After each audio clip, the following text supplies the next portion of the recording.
क्या मांगे लेकर उतरे आज सड़कों पर? जहाँ भी झुग्गी झोपड़ी है सरकार वहाँ बुलडोज कर रही है और उसके लिए पुनर्वास की व्यवस्था नहीं कर रही है। हमारा ये मूल अधिकार है कि हमें रोटी कपड़ा और मकान चाहिए जो संविधान देती है। इसीलिए हम लोग इसी मांग को लेकर कि हमें घर चाहिए, हमें छत चाहिए, इसी मांग को लेकर डीडीए के सामने हम लोग धरना प्रदर्शन। लगातार सर बुलडोजर चल रहा है देश में, देखा जा सकता है।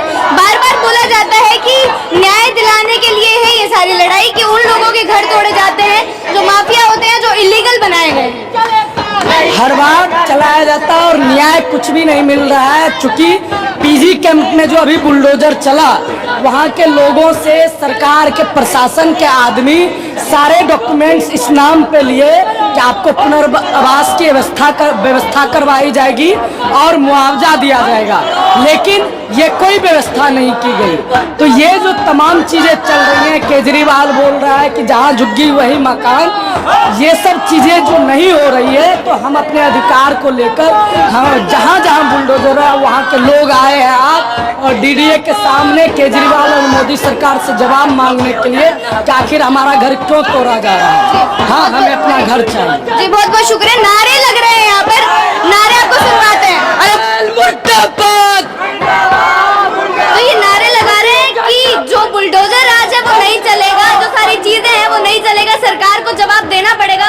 लगातार मुर्दाबाद के नारे भी लगा रहे हैं। बीच में जो लोग मौजूद हैं यहाँ पर डीडीए मुख्यालय के बाहर हम पहुंच चुके हैं। सड़क से ये लोग आ रहे थे, पूरा मार्च करते हुए डीडीए मुख्यालय के बाहर पहुंच चुके हैं। पुलिस की तैनाती है यहाँ पर। सारी चीजें देखते हैं कि किस प्रकार से ये लोग सवाल कर रहे हैं सरकार पर। महिलाएं भी भारी मात्रा में मौजूद है। ये वही लोग हैं, झुग्गीवासी लोग हैं, जो आज सड़कों पर उतरे हैं अपने हक के लिए, अपने मकान के लिए, ताकि इनके सर पर एक छत हो सके। मेरा नाम श्वेता है, मैं ICCTU दिल्ली की सेक्रेटरी हूँ। आज क्या मांगे लेकर सड़कों पर उतरे हैं? बार बार सुनने में आ रहा है कि घर विस्थापित को लेकर आप लोग उतरे। क्या लग रहा है, इतने महीने पहले जो बुलडोजर चला है, इन घरों ये लोग आए हुए हैं जिनके सर से छत छीन ली गई है, उम्मीदें हैं सरकार? देखिए, अभी पिछले हफ्ते पीजी कैंप जो है, जो साउथ दिल्ली में है, प्रियंका गांधी कैंप, वहाँ पर बुलडोजर चला है और करीब 500 के आसपास लोगों को बेघर किया गया है। पूरी दिल्ली के अंदर इस तरीके से लोगों को बेघर किया जा रहा है और बिना पुनर्वास की व्यवस्था किए हुए, है ना।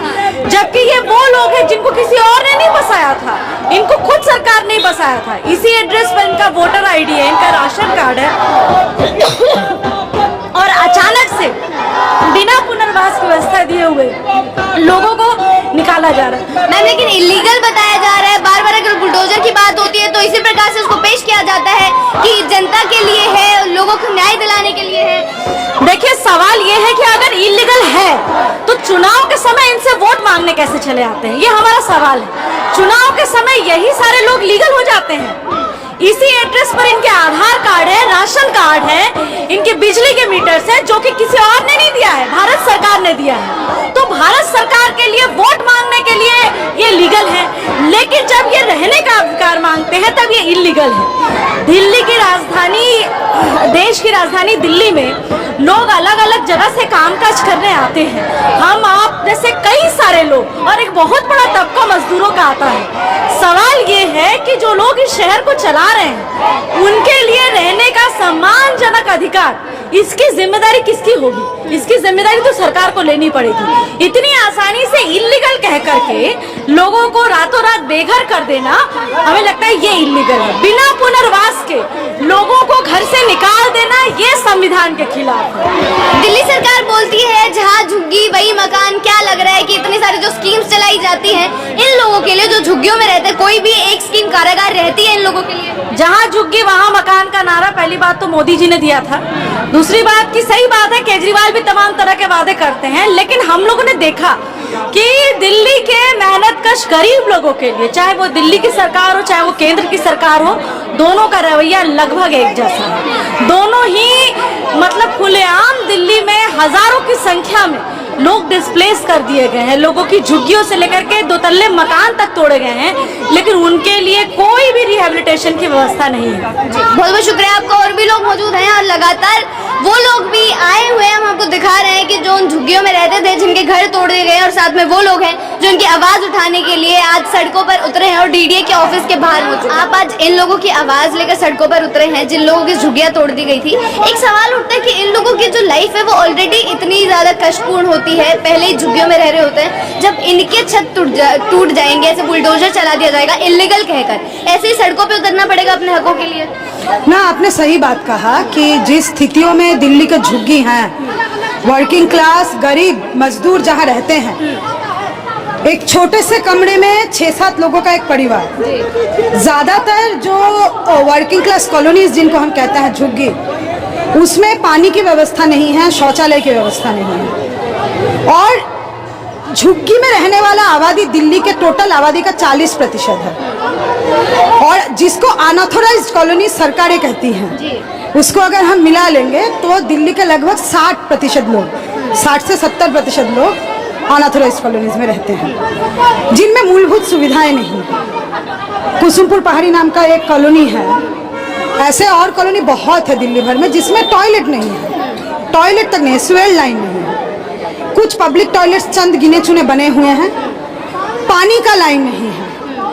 ये स्थिति में ये झुग्गी ऑलरेडी है। सरकार की जिम्मेदारी थी कि इन मूलभूत सुविधाओं को मुहैया करवाए और दिल्ली के नागरिक होने के नाते ये गरीब, ये मजदूर सम्मान के साथ जिए। उसके जगह सरकार क्या करती है? सरकार बुलडोजर चलाती है।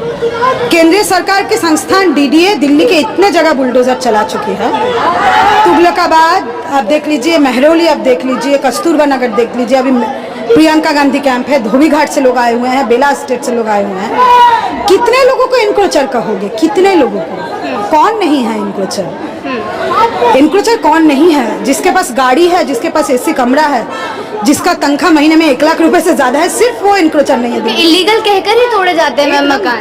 मैं वही कह रही हूँ, मेरा सवाल ये सरकार से है कि कितने लोगों को इनक्रोचर कहोगे मोदी जी? कितने लोगों को इनक्रोचर कहोगे डीडीए? ये तो तुम्हारा शहर चला रहे हैं, ये तो निर्माण मजदूर है, यही निर्माण मजदूर तुम्हारा बिल्डिंग बनाए होंगे। तो उम्मीदें बची हैं सरकार से। आज आप लोग सड़कों पर आए हैं, वो लोग भी मौजूद हैं जिनके घर टूटे और आप लोग उनकी आवाज उठा रहे हैं। उम्मीदें बची हैं सरकार से? देखिए, हमको सरकार से उम्मीद नहीं है, हमको जनता पे उम्मीद है। हाँ, जरूर ये बात सच है कि ये वही जनता है जिसके व्हाट्सएप पे चुनाव से पहले नफरत भरी मैसेज भेजी जाती है। जहांगीरपुरी जब टूटता है तब दिल्ली के बाकी गरीबों को कहा जाता है ये तो बांग्ला बोलते हैं, ये बांग्लादेशी हैं, ये फॉरेनर है, ये इन्फिल्ट्रेटर है, इनका घर तोड़ा जा रहा है। लेकिन नेक्स्ट दिन झुग्गी और किसी बुलडोजर और किसी के झुग्गी पे तोड़ते हैं। तो हाँ, ये बात जरूर है कि गरीबों को ही धर्म के नाम पे नफरत फैला के उनको बांटने का कोशिश है। लेकिन जो गरीब झेलता है वही गरीब तो सरकार चुन रही है ना, तो गरीब को पता है।